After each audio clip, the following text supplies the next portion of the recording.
seem like we can't have nice things in America. And by nice things, I don't mean flying cars, right? I mean nice things like universal health care and paid family leave and child care and a great job for everybody who's willing to work for it and a well-funded public school in every neighborhood, right? We can have these things. We all have the sense that we could have these things, but something is stopping us. And so my journey was really trying to figure out why. And I came across 3 core insights that I want to share with you this evening.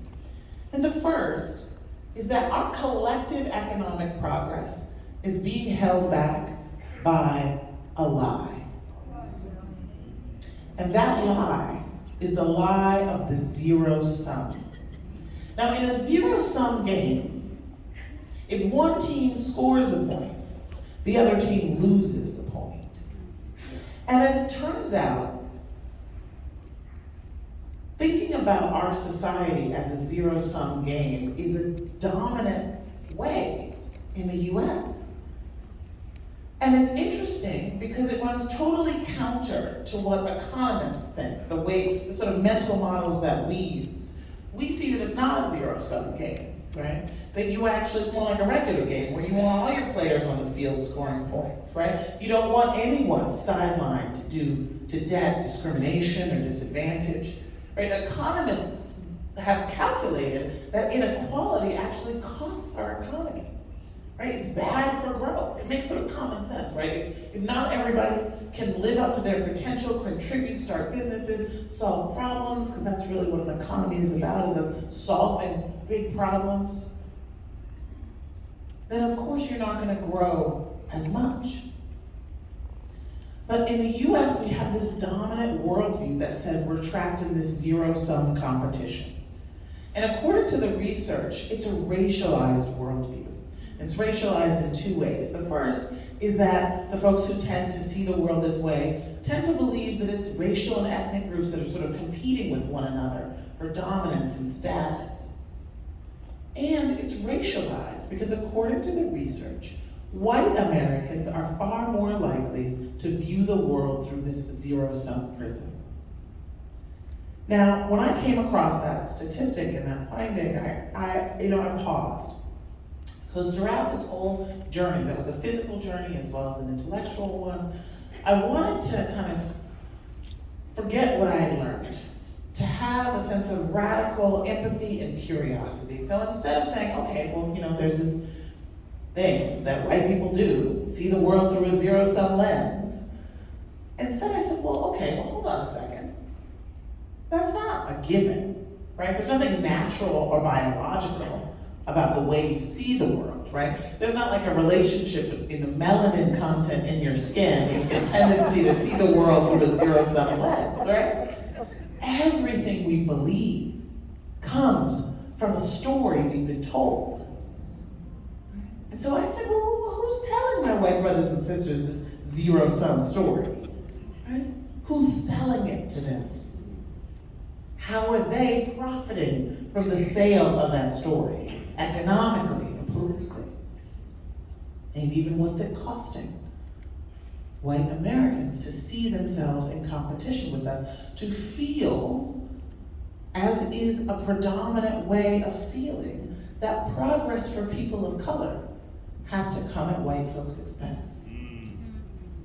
And that story, interestingly, is not something that folks of color believe. That's not our story.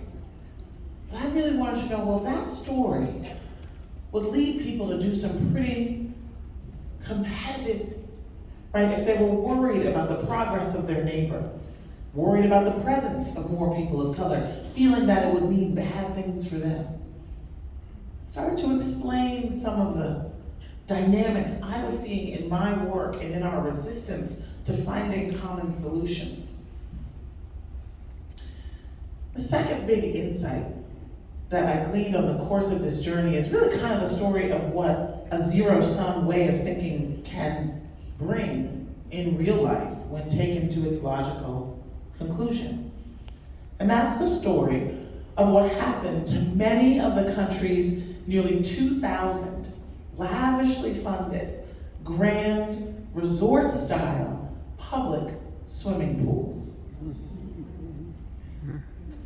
So I'm a mom, a newish mom. When I was writing the book, I had an infant and then a toddler, and I was going around the country, California to Mississippi to Maine and back again multiple times.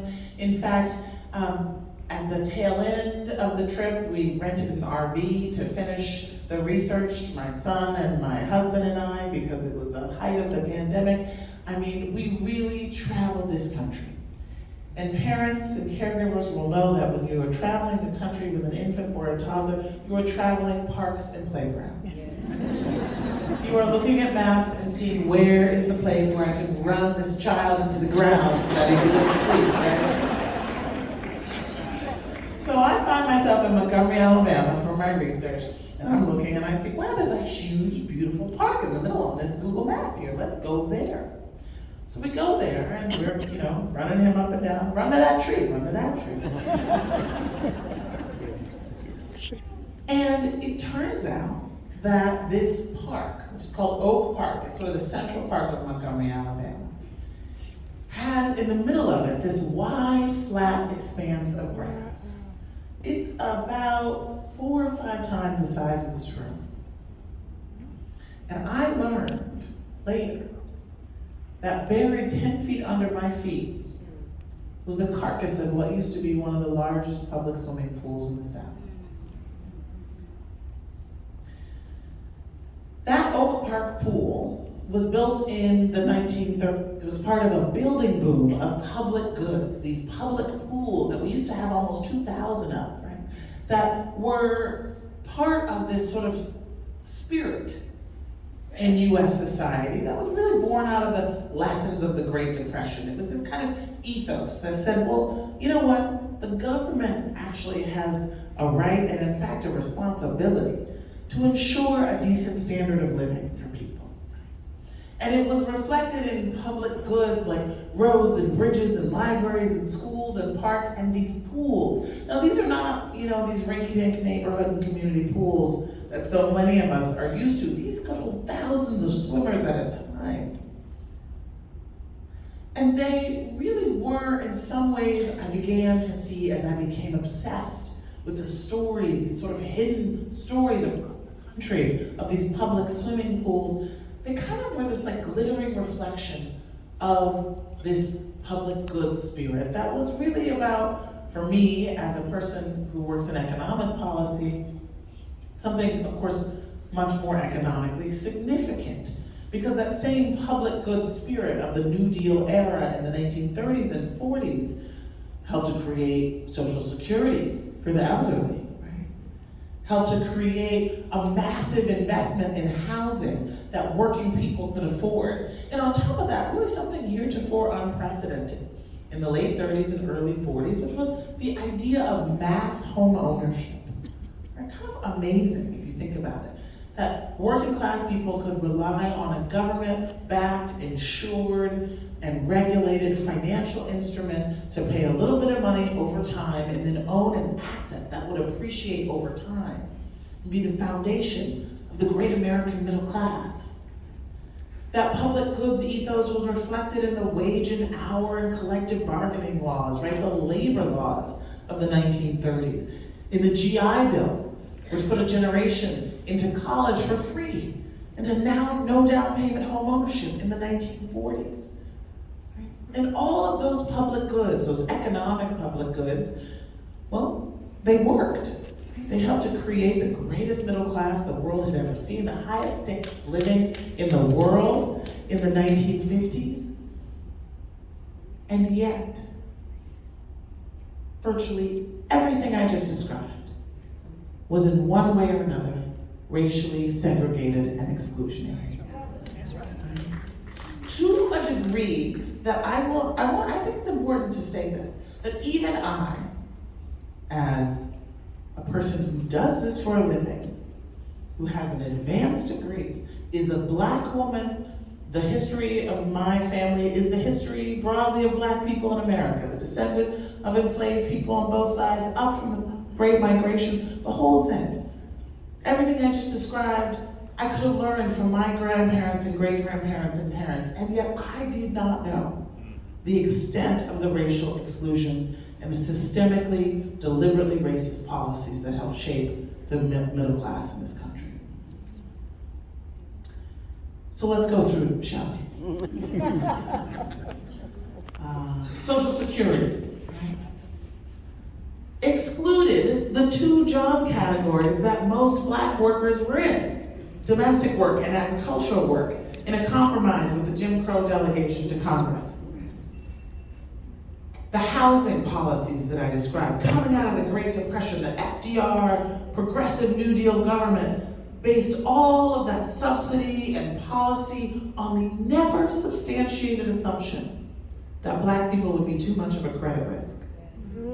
And therefore, as the redlining exhibit shows, for this county, the country commissioned maps of the entire country, all the largest metro areas, and the government surveyed them down to the block level for their racial and ethnic character, deeming the areas with a, quote, high Negro concentration to be the lowest possible grade and hazardous for lending, therefore barring lending by banks in these areas for generations, requiring as a condition of subsidy to private housing developers that they include racial covenants, saying that only people, quote, wholly of the Caucasian race could be sold or leased these new houses and apartment buildings and developments, not just in the Jim Crow South, but all over the country. The government did that. Now, let's see, the GI Bill, right? That was race neutral on its face, right? Didn't have any of that ugly Caucasian and Negro language from the housing policies, right?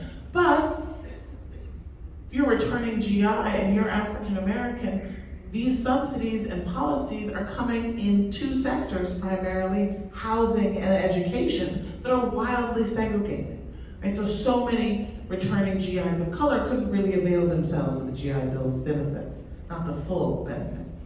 Even the great generous policies around labor didn't really impact most people of color because of the widespread job discrimination and exclusion by race from many labor unions.